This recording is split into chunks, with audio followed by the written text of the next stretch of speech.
আসসালামু আলাইকুম ওয়া রাহমাতুল্লাহি ওয়া বারাকাতুহু।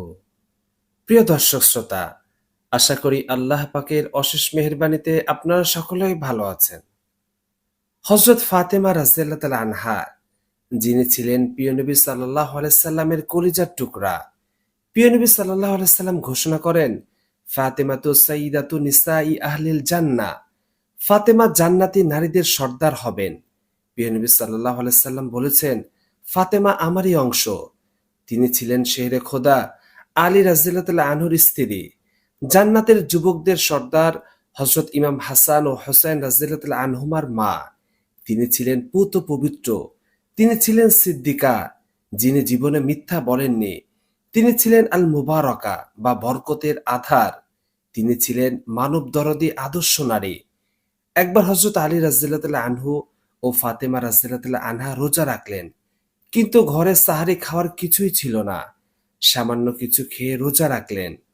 হযরত আলী রাদিয়াল্লাহু তাআলা আনহু সারাদিন খেটে মাত্র কয়েকটি রুটি তৈরি করার জব পেলেন। ইফতারের আগে রুটি তৈরি হলো। হযরত হাসান ও হোসেনকে দুইটি দিয়ে দুইজন মিলে দুইটি রুটি নিয়ে ইফতারের জন্য বসলেন। এমন সময় এক মিসকিন এসে করুণ স্বরে কাঁদতে কাঁদতে বললেন, ঘরে কে আছে গো? আমি কয়েকদিন খাওয়া পাইনি। ক্ষুধার জ্বালায় আমার জীবন যাচ্ছে। থাকলে কিছু দিন। হযরত আলী রাদিয়াল্লাহু তাআলা আনহু কিছুই বললেন না, কারণ ফাতেমা রাদিয়াল্লাহু তাআলা আনহা তো না খেয়ে রোজা রেখেছে।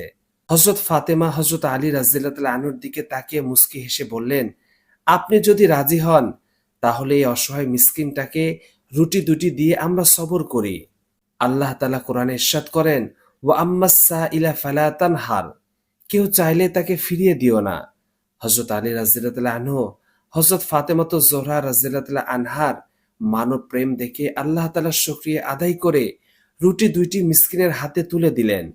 দ্বিতীয় দিন সামান্য কিছু খেয়ে রোজা রাখলেন। এ দিনে সামান্য কিছু গম জোগাড় করে রুটি তৈরি করে ইফতার করতে বসলেন।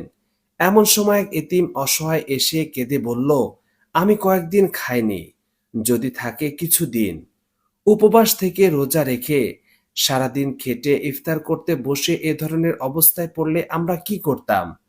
আহলে বাইতে রাসূলের চরিত্র ধৈর্য ছিল উম্মতের জন্য অনুকরণীয় আদর্শ। হযরত ফাতেমা রাদিয়াল্লাহু তাআলা আনহা বললেন, আল্লাহ ওয়াস্তে চেয়েছে আমরা ধৈর্য ধরি, রুটি তাকে দিয়ে দিন। হযরত আলী রাদিয়াল্লাহু তাআলা আনহু রুটি দুটি তাকে দিয়ে দিলেন। তৃতীয় দিনও সামান্য কিছু খেয়ে রোজা রাখলেন। ৩ দিন উপোস থাকার পর হযরত আলী রাদিয়াল্লাহু তাআলা আনহু আর চলতে পারছেন না। তারপরও অনেক কষ্টে কিছু জব পেলেন। রুটি তৈরি হলো। ৩ দিন পর ক্লান্ত অবস্থায় ইফতার করতে বসেছেন। এমন সময় একজন কয়েদি না খেয়ে কাঠ হয়ে গেছে। ঘরের দরজায় এসে করুণ সুরে বলল, আমি কয়েদি ছিলাম। মাটির নিচের গর্তে আমাকে বহুদিন রেখে দেয়া হয়েছে। খাবার দেয়া হয়নি।